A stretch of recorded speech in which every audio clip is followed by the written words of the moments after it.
was just a boy, I always wondered why it was very difficult for I to afford the things that I wanted to afford.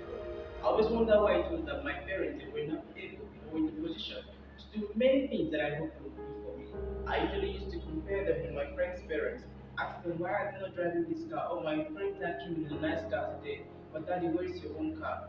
But in all these things, I learned one thing, contentment. Then as I grew older, I wanted to find out why it was that most people were living in abundance, but we were living in scarcity. I always wanted to find out why it was that most people enjoyed the rich things of life, the rich perks of life, while us were wallowing in just the bare minimum.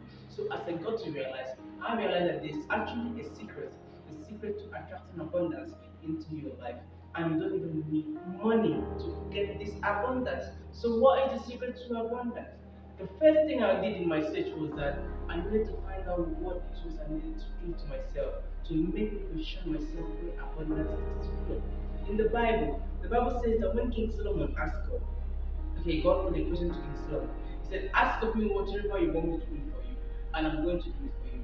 And King Solomon said to God, I pray that you give me wisdom to lead your people.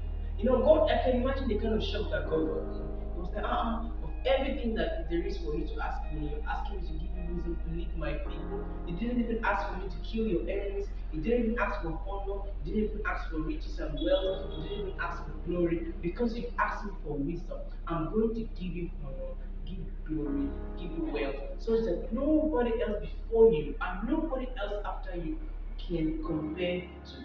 So that's to tell you that the most important thing that you seek in your early years as a young person is wisdom. And second to wisdom is what? Is the one thing that can keep you very far away from your achieving your dreams and your desires if you cannot get it right now. And that is humility. As someone who's starting from the bottom, the most important virtue that you should possess in your life is humility. Because you're going to be looking and working with people who are far, far tiers above you. And for you to get anything closer to where you want to be in life, you must get to work with these people. And you must make sure that you put yourself in the position of a subordinate, but not as a weak person, not as a timid person, but to show that you respect authority and you look up to them for advice, guidance, for connection. This is very important. Those two things, wisdom and humility, are in what I call the anticipation class. So there are actually three classes for you to acquire abundance in your life. There is the anticipation, which I've just mentioned, wisdom and humility. There is the preparation phase, and then there is the positional phase. So in the anticipation phase, we have wisdom and humility, in which you must get wisdom because wisdom is the principal thing. Therefore, get wisdom, and in all thy getting, get understanding. This is from the book of Proverbs, for my Christian brothers. This is very, very vital. And then in the preparation phase, what I mean by preparation phase is where you get yourself ready, where you get yourself ready for success when it comes, for money when it comes, for fortune when it comes. Because fortune comes along and passes by the person that is not prepared. Opportunity comes along and passes by the person that is not prepared. What do we do in the preparation phase? This is where you invest in yourself and you invest in people. Investing in yourself means what? You check your style, you check the way you talk, you check the way you walk, you check the things that you do, you check the books that you read, you watch the things that you consume online, you know the friends that you meet, and then what do you do when it comes to investing in people? It means honing your social skill, making sure that you develop some very, very vital soft skill, communication, negotiation, persuasion, and of course, some other things, maybe decision making, leadership, other virtues they are very, very vital, vital, vital. Because the money that you need is in people, the connection that you need is in people. It is people who will show you people that can help you to change your life. It is people who will show you what you must do to change your life. You cannot come out from the mother's womb, you cannot come out as a little boy, grow and acquire all the wealth in the world just by not doing anything. Nobody's going to give you anything by just smiling. If it were that possible, I wouldn't have to stand here. I'm telling you that what you need right now is what I started from, the anticipation, the preparation, and finally, the positional phase. What does it mean to position yourself for success? What does it mean to position yourself for abundance? To position yourself, it means that you must do the one thing that is the most important thing. This is the God factor. We all believe that there is a creator, and that creator is the one responsible God is the one who gives the power to make wealth. In Deuteronomy 8, verse 18, it says, remember the Lord thy God, for it is He who giveth thee power to make wealth. It is God that giveth the power to make wealth, to acquire abundance.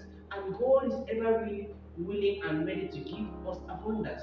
In 2 Corinthians chapter 9, verse 8, it says, and God is ready to give us abundance so that in all that we do, we can give back to people.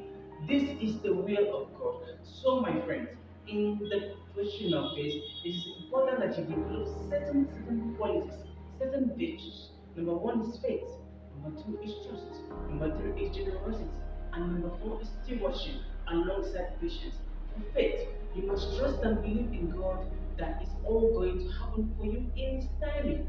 Being patient doesn't mean being stupid, doesn't mean just waiting. Being patient means that you put in the work, you've done every other thing, and now trusting God that at the right moment everything is going to fall into place. What does it mean, stewardship? Stewardship means managing what you have already, the resources that you have, your income, the people that you meet, managing these things well so that when things come into your life that you're hoping to get, because the truth is that God is going to bless you as far as you can see Him bless you, as much as you can see God blessing you. That's how much He will get. Because if you're not prepared to handle what is coming, I'm telling you, it's going to flee from your hand very, very quickly. So, like I said, faith, I said stewardship, and then there is generosity. You must give to receive. He who gives, receive. If you give love, you receive love. If you give abundance, you receive abundance. Generosity doesn't necessarily mean giving money or giving food or physical items. It could be giving your time, giving a listening ear, helping a lending hand, trying to make sure that you are just available to help and comfort someone who is in need. This is generosity. And I hope, my friends, that in all that you do, you will witness abundance in your life because it's my favorite prayer that you enjoy the wishes and the good things that God has promised for us to enjoy in life. And I'll see you again, my